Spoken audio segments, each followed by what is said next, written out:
Free-to-play games on PS5 can be hit or miss, and I've tried more than enough to know the difference. Some surprised me, some wasted my time, so I'm ranking them in a tier list based on my own experience. Let's dive right in. Honkai Star Rail hooked me right away with its mix of space train mystery, fun characters, and turn-based battles that actually reward planning. I enjoyed exploring each planet, checking every little detail, and swapping team setups to handle different fights. Even as a free-to-play game, it feels generous, and I never felt forced to spend money to keep up. The story kept pulling me forward with twists, emotional moments, and plenty of charm, and I always wanted to see what came next. With all that in mind, this one comfortably earns its place in the excellent tier on my list. Playing the finals felt like stepping into a wild game show where every fight can turn chaos into comedy. I love how matches constantly push me into big decisions. Should I rush the cash out, chase a squad for their coins, or tear through a wall to surprise everyone inside? The destruction is the real highlight because every building can collapse and every shortcut you make feels like your own strategy coming to life. Even with some balance issues and only a couple of modes right now, I still had a blast diving back in for just one more round. With all that in mind, this shooter comfortably lands in the good tier for my list. Warframe on PS5 always reminds me how easy it is to lose hours without even noticing.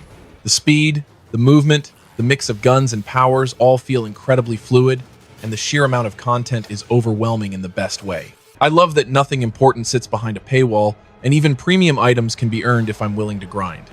Jumping between planets, crafting new gear, and wiping out enemies with flashy abilities still feels fantastic after all these years. Warframe stands as one of the most generous and stylish free-to-play games available, and in my tier list, it settles confidently into the excellent tier. Infinity Nikki caught my eye right away with its colorful world and how much there is to explore. I kept drifting off the main path because every corner hid something cute or strange. Whether it was a fluffy creature to groom, a puzzle tucked behind a hill, or a new outfit waiting to be unlocked.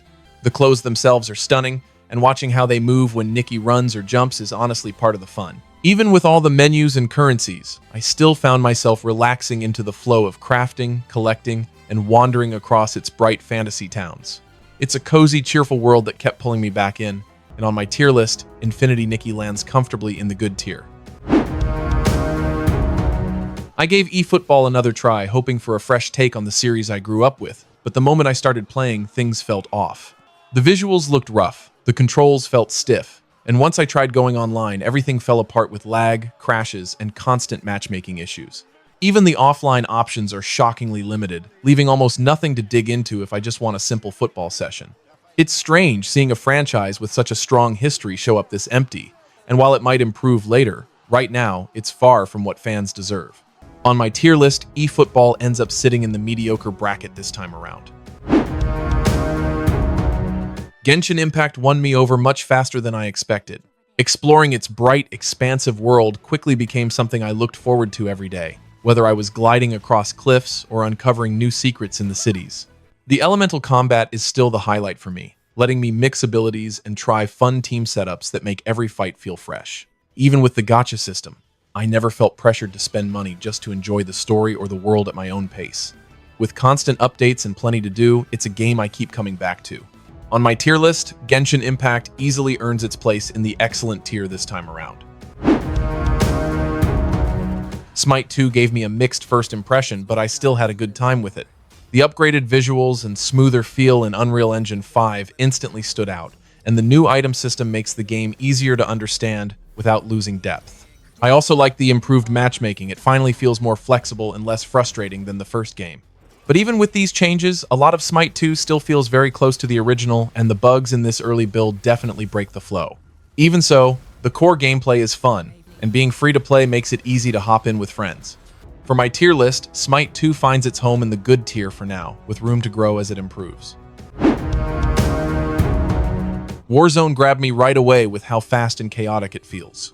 Verdansk is huge, packed with loot, and the matches move quickly thanks to things like buy stations, contracts, and the surprisingly fun gulag that gives you a second chance.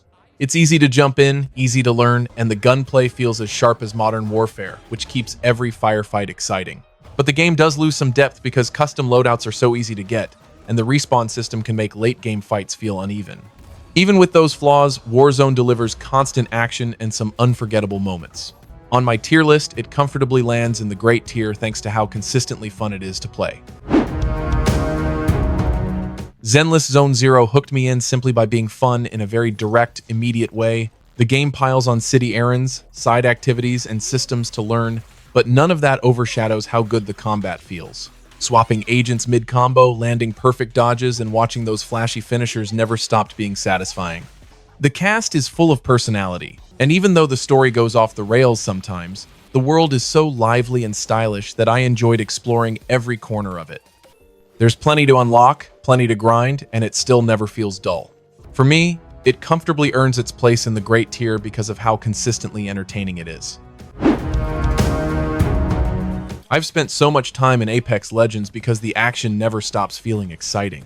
The movement is fast and smooth, the gunplay rewards actual skill, and every legend brings a different twist that makes squad fights feel creative instead of predictable.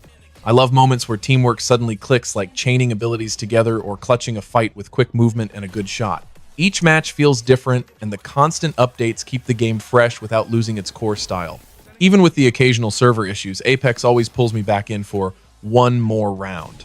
And with how consistently fun it stays, it lands firmly in what I call the excellent tier for this list.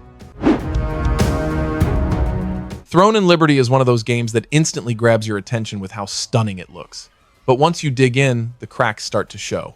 The visuals and environments are fantastic, yet the messy story, rough localization, and cluttered UI make it hard to stay immersed. I did enjoy the solid combat and the fun morphing system, but performance drops and chaotic multiplayer moments kept interrupting the experience. There are good ideas here, just not enough to separate it from stronger MMOs. So for me, it comfortably lands in the mediocre tier thanks to its uneven execution. When I first tried Dragon Ball Gekishin Squadra, I honestly didn't expect a Dragon Ball MOBA to work this well, but it surprised me. The fast 10-15 minute matches feel great, and I love how character pairings include small lore moments like Piccolo mentoring Gohan or Goku and Vegeta arguing non-stop. The roles are simple too.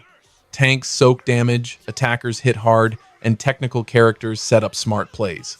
Battles look colorful and dramatic, and those team finishers feel straight out of the anime. It's still a light, accessible MOBA, but one that nails Dragon Ball's charm, which is why I place it in the good tier for this list. Fortnite pulls me back in the moment a match begins. The mix of smooth shooting, fun movement, constant quests, and wild crossovers creates a pace that never really slows down.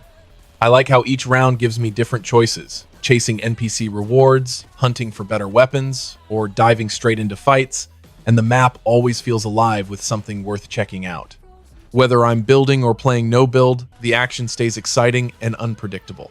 With all of that combined, Fortnite sits comfortably in the excellent tier for me. Every time I open Master Duel, I'm reminded how much I've missed the feeling of learning Yu-Gi-Oh! All over again. The game explains card effects clearly, shows chains in a way that finally makes sense to me, and its solo mode does a great job exploring the lore behind each deck. I also appreciate how generous it is early on, handing out enough gems and cards to build something real without hitting a paywall right away. Even with some clunky menus and missing newer sets, the core experience is fun, deep, and easy to sink time into. For me, Master Duel finds its place comfortably in the good tier. I still get a rush every time I load into Rocket League because the mix of speed, control, and chaos just never gets old. Hitting the ball cleanly, timing flips, and chaining those wild aerial moments always feels great, and the more I play, the more I notice how much depth sits under its easy setup. The extra modes like Hoops, Rumble, and Snow Day add fun twists, and climbing the ranked ladder gives me something to work toward without ever feeling overwhelmed. Even with all the cosmetics and crossover cars, the focus stays on skill, and I love how fair the matches feel. Rocket League continues to shine for me, and it fits naturally into the excellent tier. As I moved through Where Winds Meet, I kept bouncing between moments of real wonder and stretches that tested my patience. The world is gorgeous, the wuxia style is full of charm, and the combat has a nice rhythm once I settle into its slower, more tactical flow. I love finding odd little side stories and messing around with mystic arts, but the messy menus, uneven localization, and constant micromanaging often pull me out of the experience. Even with the rough edges, exploring this world still gives me enough to enjoy, and that's why I'm placing it comfortably within the good tier. I still remember how tense my early Valorant matches felt, and that feeling hasn't faded at all. Every round pushes me to think fast, aim sharper, and make smart calls with my abilities, because one bullet can end everything. Learning each agent's toolkit and figuring out when to buy skills or save for the next round gives every match a nice layer of strategy, and pulling off a coordinated play with my team is always a rush. It takes time to get comfortable, but once the rhythm clicks, the mix of tight gunplay and tactical moments becomes incredibly addicting. With all that in mind, I'm marking Valorant firmly as part of my excellent tier. When I started playing Marvel Rivals, the first thing that hit me was how much it feels like a throwback to older hero shooters I've spent years with. The action is fast, the roster is big, and there's definitely fun to be had, especially when you find a character whose kit just clicks. Team-up abilities add a small twist, and the destructible maps help keep matches from feeling too predictable, even if some heroes overpower the flow a bit. The problem is that battles often turn into messy brawls, and real teamwork rarely shines the way it should. It's enjoyable in short bursts, but it doesn't fully escape that sense of familiarity. For all those reasons, I'm placing Marvel Rivals comfortably in my mediocre tier this time around.